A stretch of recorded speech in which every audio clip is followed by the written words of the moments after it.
Jelang Idul Fitri, PLN Unit Layanan Pelanggan Muara Sabak terus memperkuat kesiapan sistem kelistrikan guna memastikan masyarakat dapat menjalankan ibadah Ramadan dengan aman dan nyaman.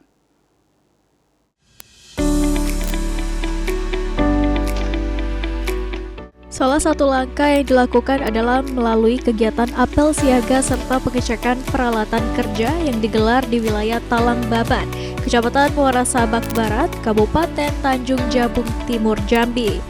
Kegiatan ini diikuti oleh jajaran manajemen, pegawai, serta tim teknis lapangan. Dalam apel tersebut, seluruh petugas diingatkan untuk selalu mengutamakan aspek keselamatan dan kesehatan kerja atau K3 dalam setiap aktivitas pekerjaan di lapangan.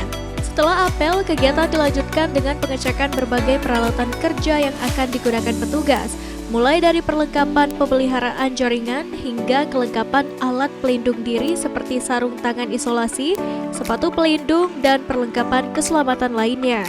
Petugas juga melakukan simulasi pemasangan sistem pengamanan jaringan serta pemasangan rambu peringatan guna memastikan area kerja tetap aman bagi petugas maupun masyarakat di sekitar lokasi pekerjaan. Manajer PLN ULP Muara Sabak mengatakan kesiapan personel dan peralatan ini merupakan langkah antisipatif untuk meminimalkan potensi gangguan listrik, terutama pada periode Ramadan hingga jelang Idul Fitri ketika kebutuhan listrik masyarakat cenderung meningkat.